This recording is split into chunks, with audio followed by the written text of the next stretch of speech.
kata kuncinya tuh perbanyaklah makanan-makanan yang makanan nggak ada olahan gitu-gitu loh. Ah ini nih, ini kalau bisa Anda minum waktu Ramadan.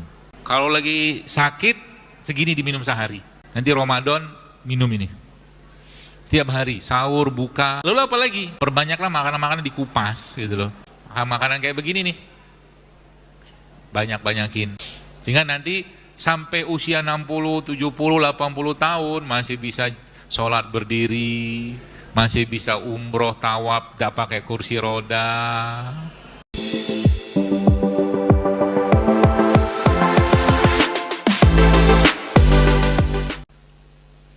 Madu misalkan. Madu yang terbaik itu apa? Coba buka Quran.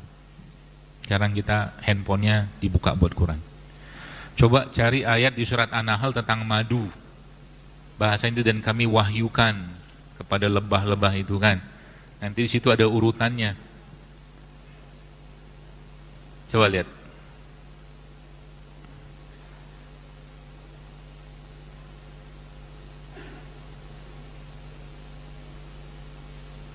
Ada? Ada urutan nggak di situ? Dan buatlah sarang-sarang. Ada nggak? Kami wahyukan kepada lebah untuk membuat sarang. Sarang yang pertama di mana? Di mana, Bu?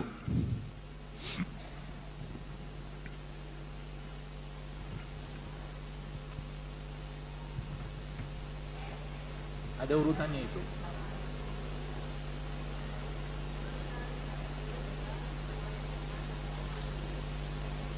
Nah, lihat. Saya tunjukin ya, itu di surat An-Nahl kan? Ayat 68, 69. Ini kan makhluk unik sebenarnya, lebah ini. Kenapa unik? Karena makhluk atau hewan yang mendapat wahyu. Kan gitu. Kata Allah itu apa? Dan Tuhan mau mengilhamkan, Tuhan mewahyukan kepada lebah. Lihat, buatlah sarang. Yang pertama di mana? Gunung kan? Yang kedua di mana? Pohon. Yang ketiga di tempat-tempat yang dibikin manusia. Itu urutan madu terbaik. Paham? Itu urutan madu terbaik. Jadi kalau Anda mau dapatkan madu terbaik, kalau pakai urutan Quran, maka madu terbaik adalah madu yang dari gunung. Kalau ada, susah. Susah. Yang kedua di mana? Pohon. Yang ketiga yang tempat-tempat yang dibikin manusia. Gitu. Jadi ketika Al-Quran itu ngomong sesuatu, maka pasti ada sesuatu yang ingin Allah jelaskan kepada kita di situ. Oke, ya. Nah, kembali ke puasa tadi. Ya. Tapi susah nyari madu gunung tuh susah. Susah. Kalian lihat ada beberapa video-video yang di Cina itu ya, orang wah itu resiko tinggi sekali ngambil madunya di gunung itu. Tapi kalau dapat itu Masya Allah, ya itu madu terbaik. Ya. Nah kembali ke bahasa puasa tadi.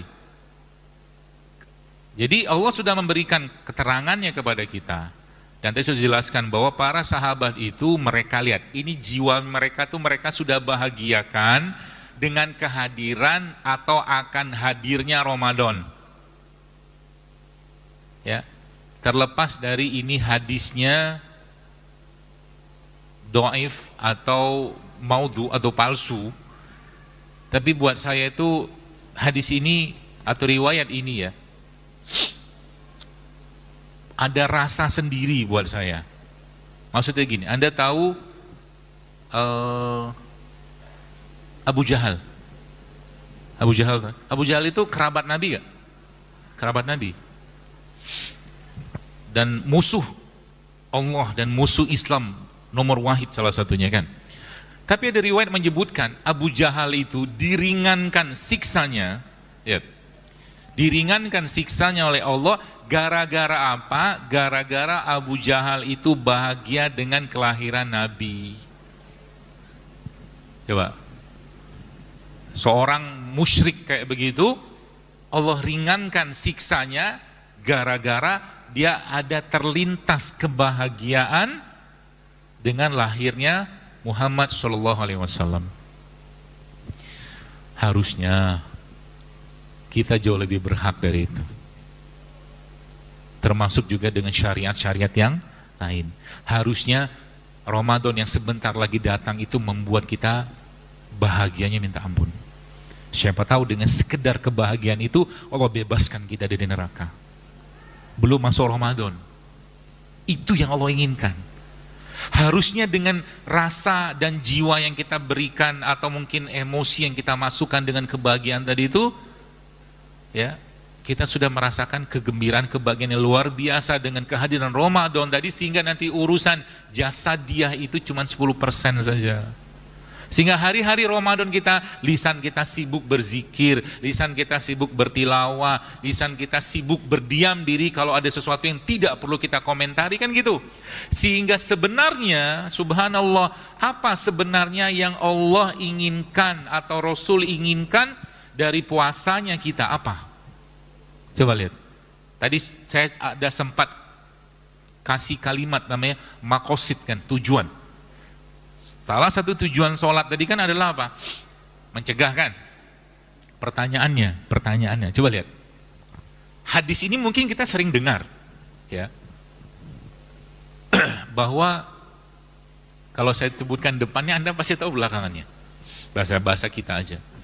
Kata Nabi, berapa banyak orang yang di bulan Ramadan mereka hanya menahan lapar. Baik, itu kan kalimatnya, kan? Kenapa mereka seperti itu? Kan ada lanjutannya. Kenapa mereka cuma dapat lapar dan haus tanpa pahala sama sekali? Kata Nabi, karena mereka tidak meninggalkan bohong. Kan? Karena mereka tidak meninggalkan fitnah, gibah, namimah. Artinya, lihat di sini, cluenya. Puasa itu aslinya tujuannya untuk ngapain? Membersihkan jiwanya kita. Itu sebenarnya. Tapi syarat ketentuan kan berlaku. Artinya orang lagi puasa Ramadan katakanlah, dia masih fitnah, dia masih bohong, dia masih ghibah, dia masih mengeluarkan kalimat-kalimat yang tidak pantas dikeluarkan oleh lisan orang yang sedang berpuasa, maka kata Nabi cuma dapat lapar dan haus saja. Gitu. Itu sebabnya Ibnu Qayyim al-Jauziyah rahimahullah menyebutkan bahwa salah satu penyebab lemahnya iman kita itu adalah banyak makan. Maka kalau Anda mau imannya naik di bulan Ramadan, kurangi makan. Itu aja poinnya. Dan percayalah tidak akan mati kita. Tidak akan mati. Ya. Subhanallah, kalau saya baca beberapa literasi tentang puasa ini, Bapak Ibu sekalian, Masya Allah, kagum saya luar biasa dengan puasa ini. Kenapa kagum? Inilah bentuk detoksifikasi tubuh yang paling bagus, tapi syarat ketentuan berlaku. Maka waktu sahur, waktu buka, jangan lagi nyampah. Jangan lagi nyampah. Saya nggak usah jelaskan lagi, udah berbuih-buih Zaidul Akbar nih ngomongin makanan nggak sehat itu apa, sudah paham, ya kan? Tapi tetap aja dikerjain, kan? Jadi kadang-kadang saya mikir subhanallah gitu kan. Kadang-kadang dok, saya mau makan gorengan, makanlah, saya bilang, terserah. Tapi jasad itu tidak akan bisa dibohongi, tidak bisa. Anda ngomong apa ya, misalkan ya sebulan gorengan lah misalkan, wah saya nggak bisa ninggalin gorengan, makanlah. Tapi ingat pasti ada konsekuensi untuk badan kita kalau kita merutinkan makan yang nggak sehat itu tiap hari. Pasti ada, nggak mungkin nggak. Pasti ada, nggak mungkin. Nggak ada tuh nggak mungkin. Ya. Nah makanya Ramadan ini coba ditantang diri Anda selama Ramadan ini. Ya. Makanan-makanan yang biasanya pengen banget, yang udah tahu nggak sehat, dan lagi-lagi saya tidak perlu jelaskan makanan nggak sehat itu apa, aku udah paham, betul? Udah ngangguk-ngangguk ini kenceng banget. Ya. Coba Ramadan ini ditahan gitu loh. Ya. Ibu-ibu juga kalau aneh dapat giliran takjil. Diubah takjilnya, jangan lagi sirup. Misal sirup-sirup, baik. Saya jelasin ya. Apa ya? Saya mau apa tadi? Nanti beli sirup 20.000 itu, ya. Lalu cari di bagian bawahnya ada peringatan. Apa peringatannya? Jangan dikonsumsi anak-anak di bawah 5 tahun, ibu hamil menyusuin karena itu mengandung pemanis buatan yang bisa menyebabkan fenilketon urin, bocor ginjal. Itu yang 30 hari kita kasih selama Ramadan. Gimana umat mau sehat? Gitu loh. Harusnya bulan Ramadan ini bulan kita untuk mensehatkan jasad, jiwa kita, dan ruhnya kita. Berantakan semua. Sehingga nanti bulan ini coba paksain, ya. Kalau perlu Anda beli partitur itu. Partitur yang itu kan, beli Quran yang gede, sholat sunnah, baca Quran. Sampai Anda bisa merasakan kaki Anda tuh gemeteran baca 1 juz 1 rakaat. 1 rakaat. Mumpung Ramadan kan? Ya. Dulu ada satu masjid di Bandung, saya pernah ikut dulu tuh. Dia mulai sholat itu sekitar jam 1:30, sekitar 3 jaman sholatnya. Sholat malam, terutama di 10 hari terakhir. Satu malam itu mereka baca 3 juz semalam. Jadi kadang-kadang imamnya sudah takbiratul ihram lagi, rakaat berikutnya masih ada yang sujud ketiduran. Itulah lelah yang Allah inginkan. Ramadan ini paksa. Udah cukup 11 bulan kita dilalaikan. Paksalah untuk berlelah-lelah kepada Allah. Suami Anda, ya, suami nih, ya, kasih tahu sama dia, ayah, abi, abang, mas, aa, apalah Anda panggil, Ramadan tahun ini saya pengen ayah itikaf. Itu lelaki yang benar itu apa? Laki yang mau meninggalkan dunia 10 hari saja untuk itikaf. Kalaulah ada kerja, nggak apa-apa, kerja pagi kerja, itikaf lah seadanya, katakanlah malam itu langsung mabit, habis sisa nggak usah pulang sampai ke subuh nanti, baru ke kerja lagi. Saya pengen kamu menyelamatkan saya di surga nanti, apa di akhirat nanti. Bilang gitu sama suami. Tuh, biar suami jadi laki-laki sejati. Karena Nabi itu sejak ada perintah puasa Ramadan, tidak pernah Nabi SAW meninggalkan itikaf. Sampai luar biasanya apa? Sampai luar biasanya Nabi katakan yang orang-orang yang berumroh di Ramadan itu sama dengan haji bersamaku. Ada duit, pergilah umroh sana. Orang-orang Arab itu saya baru tahu juga, subhanallah, itu kalau lagi itikaf 10 hari terakhir Ramadan itu, terutama di hari-hari ganjil, itu hotel-hotel bagus di sana itu yang nyewa tuh, kata teman saya sih yang punya travel, yang nyewanya itu orang-orang Arab. Anda tahu mereka bayar berapa semalam? 200 juta per malam. Satu malam. Kenapa? Karena mereka tahu keutamaannya. Kita lah masih mikir, bakhilnya masih kenceng. Gitu. Maka selama 10 hari terakhir Ramadan itu, pakailah itu momen untuk jor-joran ibadah.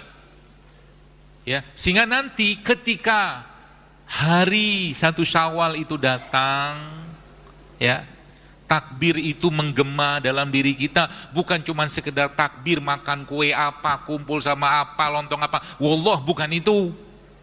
Maunya kita Allahu Akbar, netes itu. Netesnya kenapa? Mikir, ya Allah, amalku di Ramadan kemarin mana yang kau terima ya Allah? Itu yang dipikir. Baru Ramadannya berkelas. Hidupkan malamnya.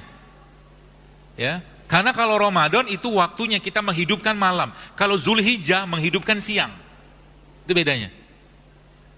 Ya. Jadi kalau sudah kayak begini kan kita tuh marhabannya Ramadan itu kayak ya Allah, tamu agung bener ini. Gak main-main ini. Syarat ketentuannya berlaku kita pakai supaya apa? Supaya nggak ribet lagi ngurusin makanan jasad yang 11 bulan udah nyampah, belum lagi cerita nyampah emosi, nyampah ruh. Nyampah ruh itu bahasa saya apa? Ibadah yang kita kerjakan bukan niatnya karena Allah. Itu nyampah ruh. Nyampah jiwanya apa? Ketika makan nggak ada syukur-syukurnya. Begitulah kehidupan kita.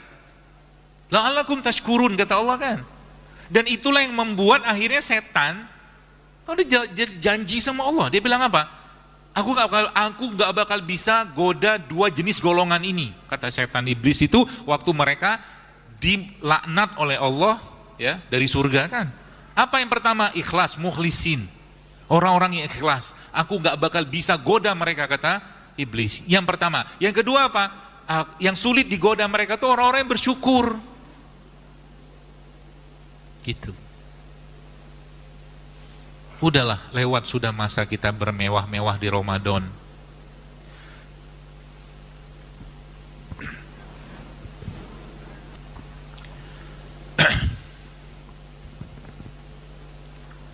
Mungkin Anda sempat kali ya lihat makanan anak-anak di Gaza yang makan rumput itu loh. Cukup, maksudnya kita nggak berbuat apa-apa, jangan tunjukkan kemewahan itu di Ramadan ini. Berikan itu pada orang-orang yang lebih layak. Makan rumput. Mending rumput, kotoran hewan mereka makan. Subhanallah. Jadi ya mari apa ya, kita munculkan rasa itu. Itulah yang sebenarnya Allah inginkan. Karena malam-malamnya selama Ramadan itu adalah malam-malam yang Allah turun ke langit dunia untuk mencari hamba-hambanya yang meminta ampun untuk dosa-dosanya kepada Allah Subhanahu wa taala. Setiap malam. Artinya, matikanlah TV itu, jangan lagi tonton sampah-sampah itu. Perbanyaklah istighfar waktu sahur. Itu yang Allah inginkan. Bukan cekakak-cekikik ketika sahur, yang itu waktu yang sangat dianjurkan Nabi untuk memperbanyak istighfar. Subhanallah. Cukup. Malu kita. Sampai sekarang 145 hari belum selesai di sana. Belum selesai gara-gara apa? Karena banyak orang munafik di sana yang sekedar memberikan bantuan, buka bordernya aja gak bisa dia, karena takut dengan negara setan itu kan. Kita nggak bisa berapa. Tapi mata nasrullah kan. Kapan pertolongan Allah itu datang? Ala inna nasrullahi qarib.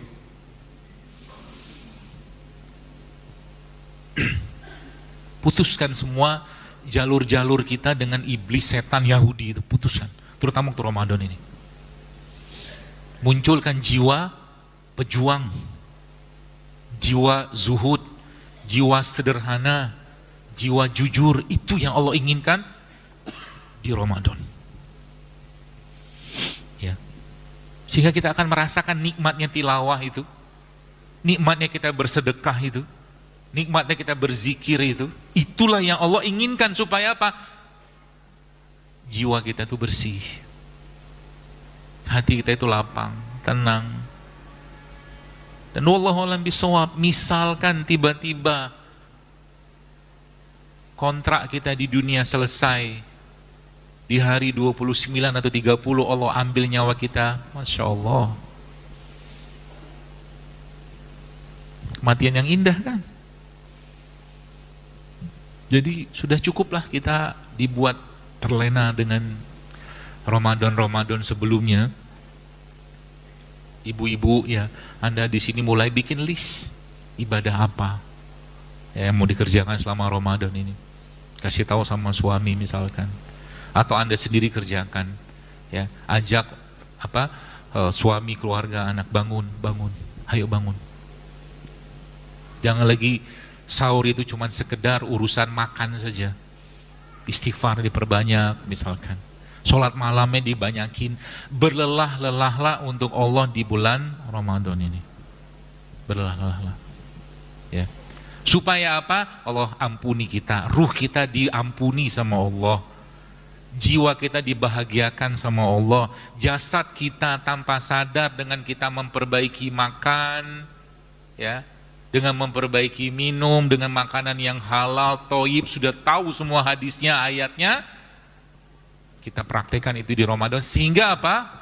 Kalimat marhaban ya Ramadan itu betul-betul membuat kita itu bergetar. Gitu. Tenang kita, senang kita, bahagia kita. Karena Allah akan banyak sekali melimpahkan rahmatnya, ampunannya, kasih sayangnya kepada kita di Ramadan ini. Subhanallah kan. Gitu. Kalau udah kayak begitu, Masya Allah kan, nanti makanan tuh biasa aja lah. Tapi ilmunya harus ada kan.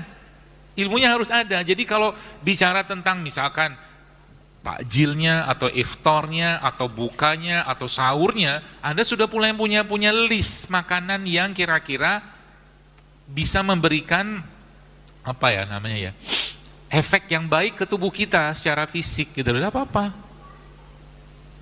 Gitu. Contoh mungkin, misal Ramadan ini nggak ada lagi misalkan minyak-minyakan misalkan. Misal, tantanglah sedikit, gitu loh. Karena kebaikan itu awalnya harus dipaksakan, beneran. Misalkan, dan berulang kali biasanya setiap Ramadan pun saya sampaikan, Ramadan ini kalau bisa nggak ada tepung-tepungan lagi.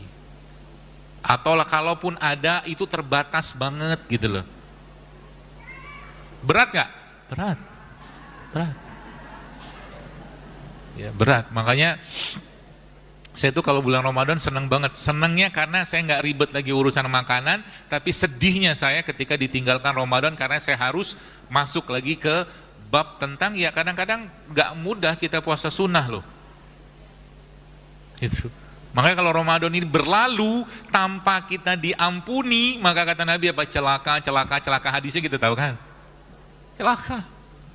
Kalau bahasa saya itu, kalau Ramadan ini jasad kita pun nggak benar, meskipun kita puasa bukan untuk sehat, no, kita nggak puasa untuk sehat.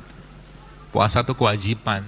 Sehat itu efek sampingnya dengan catatan apa? Tadi makannya dibenerin, gitu. Berarti kata kuncinya apa? Kata kuncinya itu perbanyaklah makanan-makanan yang real. Real itu makanan gak ada olahan gitu-gitu lah. Kayak kemarin baru dari kebun. Bawa tebu kemarin. Ini jajanan saya waktu kecil dulu. Dulu zaman kecil saya tebunya dipotong bagi 4. Bukan digiling ya. Kemarin saya di kebun itu saya makan tebu sampai kaget mereka. Kok masih Masya Allah giginya masih kuat banget. Jadi ini saya cuman buang aja ya. Saya buang bagian yang hijau-hijau ini, terus masih ada yang keras itu krok gitu, saya masih bisa makan. Anak saya pun nggak bisa. Ya. Ini real food. Ya. Kenapa real? Kalau ini Anda makan justru malah tebu tuh, kalau Anda baca datanya ada obat diabetes di sini. Wallah ada. Ada satu bahan saya lupa namanya apa, itu ada pada tebu. Gitu. Nanti kalau mau ngetes giginya masih oke atau enggak, makan itu Bu. Kayak kemarin makan ada lah mungkin 2 batang saya makan krok gitu. Enak banget dan kenyang. Wallah kenyang. Ya. Kemudian saya ke kebun itu, apa tuh namanya? Kebunnya enggak luas, kebunnya teman. Saya lagi mau belajar di sana. Jadi akhirnya saya pakai sepatu boot masuk ke hutan, ya, meluk-meluk pohon. Memang saya pelukin pohonnya, saya ajak ngobrol. Karena pohon itu, tumbuhan itu mereka berkomunikasi sebenarnya. Asli berkomunikasi mereka. Mau tebang pisang, ternyata sudah Allah siapkan pisang yang jatuh, sudah matang. Nah, ini pisangnya.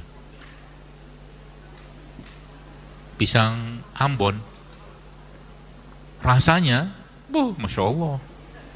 Mau? Ambillah. Nih ada 4 saya bawa. Ini yang motong saya sendiri, anu sendiri gitu kan, dan masih ada bijinya. Nah ini kan ada ilmunya lagi nih. Pisang-pisang begini kan ya masih kotor, bukan kotor ya. Apa bercak begini. Jadi manggis itu ya, sebenarnya kalau manggis yang tanpa disemprot-semprot segala macam itu harusnya kulitnya kayak berkerak, bukan yang mulus. Manggis ya, termasuk apa lagi? Ini nih, ini kalau bisa Anda minum waktu Ramadan. Ini stem cell, buat sendiri, saya nggak jual. Buat sendiri mudah. Caranya gimana? Nah, saya ajarin caranya.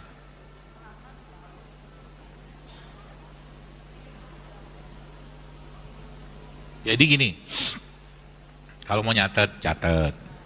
Karena kemarin ini saya, Masya Allah, dapat kabar seorang ibu-ibu ketika saya lewatin hutan itu kan. Saya turun di situ, ada cerita teman itu, sahabat saya itu, ini kemarin dok, ada Ustadz, dia bilang, ada ibu-ibu umur 73 tahun jalan gitu di hutan gitu-gitu aja, dan salah satu rahasianya dia itu memang kok bisa kayak begitu tuh dia minum ini nih, stem cell, bikin sendiri, bukan yang mahal-mahal itu, murah meriah aja. Dari mana dapatnya atau bikinnya? Dari buah-buahan. Jadi buah-buahan itu Anda ambil, ya kalau bisa buah-buahan yang cenderung tidak disemprot. Kates kampung, pepaya kampung, pokoknya nggak disemprot lah, ya. Terus berapa macam? Boleh 3, 5, 7 macam, terserah lah. Berapa banyak? Aturable, terserah Anda. Lalu buah tadi itu misalkan ada mungkin 3-5 kilo berbagai macam buah tadi itu, kalau dia ada kulit semua Anda kupas kulitnya, ya. Lalu blender, kasih air sedikit. Oke. Nah, kemudian setelah di blender itu dibiarin 3 sampai 8 jam. Dibiarin 3 sampai 8 jam. Setelah dia dibiarin selama beberapa jam itu, dia kan nanti akan terpisah. Nah, kebayang ya? Nah, bagian yang Anda ambil itu nanti yang bagian beningnya. Itulah stem cell-nya. Sehari minum. Kalau bisa 100 mili kayak begini 100 mili. Kalau nggak bisa ya 50 mili. 50 mili itu ya setengahnya ini kan 100 nih. Sehari. Gitu. Paham? Paham nggak? Nah, itu diminum. Kalau lagi sakit segini diminum sehari. Berarti kalau nggak pakai air gimana? Nggak apa-apa. Kalau buahnya ada banyak airnya, contoh nanas, semangka, nanti dia akan terpisah tuh. Nah, ilmu tentang udah selesai belum? Belum. Udahlah. Gak usah banyak-banyak kasih nasihat. Jadi ilmu tentang inti sel, ya, pernah saya jelaskan juga. Nggak tahu di sini sudah atau belum. Jadi gini, ini madu. Nanti Ramadan minum ini. Setiap hari, sahur, buka. Jadi kalau bisa semua yang Nabi makan waktu Ramadan Anda kerjakan. Biar dapat barokahnya. Nabi itu makan rutop, Rutop itu kurma basah. Kalau nggak ada rutop, Nabi makan tamar. Kalau nggak ada tamar, Nabi minum air putih. Urutannya begitu. Ngambil barokahnya dari sunnah Nabi SAW. Ya. Kadang-kadang kan guyonan orang begini tuh. Kan kalau makan kurma sunnah, makan gorengan wajib. Iya. Kalau bisa, saya tuh sekarang tuh kadang-kadang mikir begini. Semoga ada DKM yang dengar di sini. DKM masjid ini ya. Maksud saya tuh saya pengennya Ramadan tuh mbok berubah takjilnya gitu loh, atau minumannya. Banyak banget minuman murah meriah kalau mungkin babnya, tapi saya mungkin di sini nggak usah cerita harga lah. Anda bikin wedang secang, wedang kunyit, wedang apa tuh jadi minuman buat orang itu. Oke, butuh es, masukin es, kasih madu, kasih gula aren, daripada kasih sirup. Mbok ya ada perubahan gitu loh. Tidak berubah-berubah, itu aja terus. Yang dimakan itu minyak-minyakan, tepung-tepungan, gula-gulaan, yang diminum juga sama. Kapan mau sehat umat ini gitu loh. Gitu, ya. Jadi tadi diminum tuh, ya madu apa segala macam, kurma, rutop. Biasa kalau menjelang-jelang Ramadan ini kan banyak yang jual rutop. Rutop itu kan kurma basah itu, ya. Kalau yang kurma kering itu tamar gitu ya. Itu. Nah, lalu apa lagi? Nah, ini tuh, ini kan bahasa saya tuh dikupas atau perbanyaklah makanan-makanan dikupas gitu loh. Ini nggak busuk loh, ini dalamnya keren banget. Alpukat saya dikirimin sahabat saya, ya, enak banget ini, masya Allah. Tadi pagi saya makan setengah, gitu. Jadi nanti bikin kuenya. Kalau mau bikin kue gitu kan ibu-ibu bikin bolu dari labu. Labunya pakai madu, kalau ada madu, kalau nggak pakai madu ya pakai gula aren, kalau nggak pakai gula aren gula singkong. Pokoknya jangan gula pasir aja. Gitu. Jadi Ramadannya agak sedikit berbeda. Ruhnya, jiwanya kita udah jadikan prioritas 80-90%, jasadnya kita perhatikan dengan makanan yang benar. Gitu. Ya. Nanti ya itu. Makanan kayak begini nih, banyak-banyakin. Berarti nggak boleh makan nasi, makan aja, ya. Tapi, ya ada tapinya, ya. Tapinya itu kalau saya lebih sarankan kalau bisa Ramadan itu lebih banyak masuk serat, enzim, vitamin dalam tubuh Anda dan protein, sehingga dia membangun. Ini kan protein, bukannya protein. Ya, maka makan itu sebenarnya kalau Anda makan ini sedikit tambahkan dengan madu atau kurma, kenyang dia.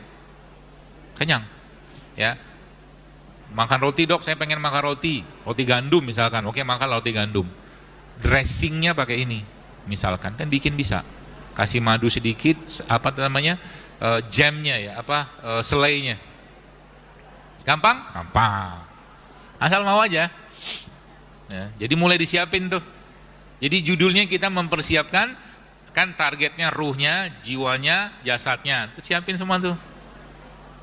Jadi masya Allah, jadi kita betul-betul seperti menyambut tamu gitu loh. Itu maunya Allah. Ya, hati udah siap, jiwa udah siap, jasad udah baik-baik dengan makanan-makanan nggak sehat itu. Gitu.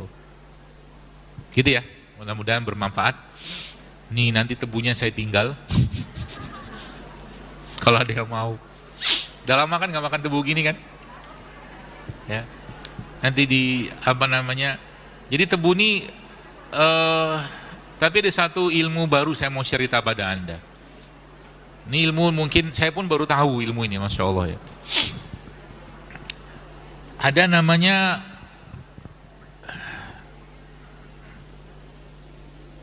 pohon kaktus, tahu kan? Jadi ternyata kaktus itu punya efek anti racun yang sangat kuat. Tapi tidak semua kaktus. Kaktusnya itu kaktus centong namanya. Kaktus centong. Nanti di browsing aja. Ya pipih dia kayak begini. Nanti cari yang tidak banyak durinya itu bisa dikonsumsi. Kalau dia dimasukkan, kata guru saya, kalau dia dimasukkan dalam air yang keruh dan mungkin ada racunnya, kita masukkan kaktus itu di situ, dia akan nyerap racun itu sehingga nanti berbentuk gel.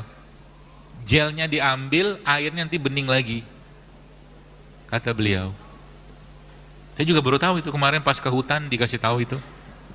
Jadi akhirnya judul videonya nggak saya posting, tapi akhirnya Jadul Akbar kembali ke hutan. Memang orang hutan, enggak lah. Kaktus ya, kaktus centong, dia ada bunganya nanti tuh, warnanya merah. Nah, yang menarik lagi Bu sekalian, kalau Anda lihat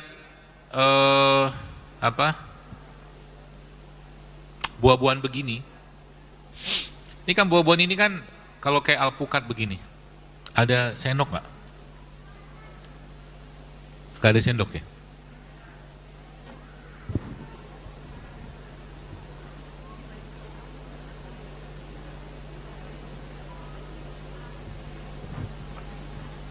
Ada sendok. Oke, diambil. Jadi buah-buahan begini Bapak sekalian, saya kasih tahu anunya tentang inti sel. Ya. Jadi manusia itu kita, ya. Kita ini kan inti sel kita tuh ada di gen kita ya dalam bentuk asam-asam amino gitu loh. Nah, kenapa zaman sekarang berantakan semua itu? Ya. Tidak lain tidak bukan, sebab paling utamanya ini kaidah ya, kaidah yang saya sampaikan kepada Bapak Ibu sekalian supaya kita paham bahwa bahasa sampah itu memang nyata. Nyatanya begini. Nanas ya. Nanas yang Anda petik ambil dari pohon gitu ya. Anda petik, itu inti selnya nanas itu berkisar 20-30% saja. Itu nanas yang real. Sisanya apa? Air, enzim, vitamin. Berarti yang bisa digunakan untuk memperbaiki sel-sel tubuh kita itu adalah inti sel kan? Untuk sekelas produk real atau produk asli kayak nanas tadi itu cuman 30%, Anda bayangkan produk olahan itu masih ada nggak inti selnya? Mana ada lagi. Pengolahan itu akan menghabiskan inti selnya. Ya, maka inti sel dari tanaman itu aslinya letaknya ada pada bijinya. Itu. Ya. Jadi inti sel tanaman itu ada pada bijinya. Maka semua, nah ini satu nih saya kasih anunya, cluenya. Hampir semua sebagian besar rempah-rempah, kalau rimpang itu kan jahe, kunyit itu kan rimpang. Rempah-rempah itu kan sebagian besar bentuknya biji-bijian, ya kan? Nah itu inti selnya banyak banget. Hampir semua itu inti sel, termasuk kurma itu, semua bagiannya kata guru saya itu dia katakan itu inti sel semua. Subhanallah kan? Artinya kenapa kita tuh sangat dianjurkan untuk makan kurma, ya bahkan Nabi katakan tidak akan kelaparan rumah yang di dalamnya ada kurma. Ya, cuman kita biasa Ramadan atau kurma itu datangin di Ramadan doang. Ada sendoknya? Sendok pasti nggak apa-apa.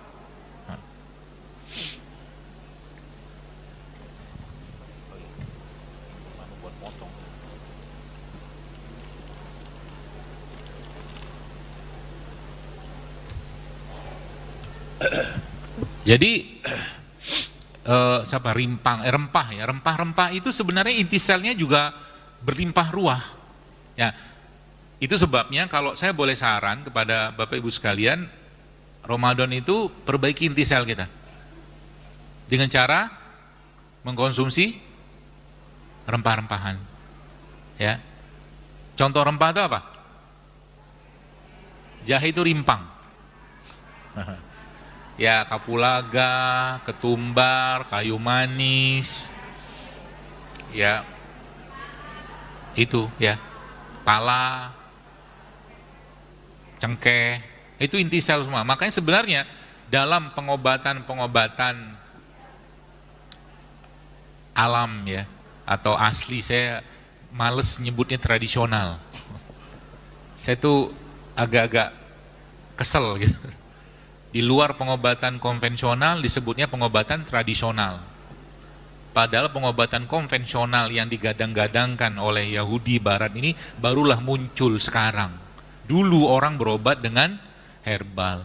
Dokter-dokter yang disumpah 6 tahun mereka sekolah itu pakai sumpah siapa? Pakai sumpah Hipokrates. Hipokrates pun menganjurkan bekam.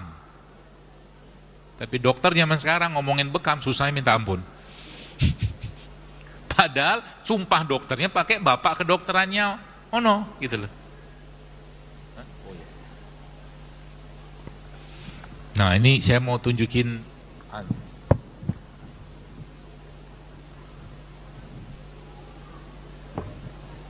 Tuh bagus kan?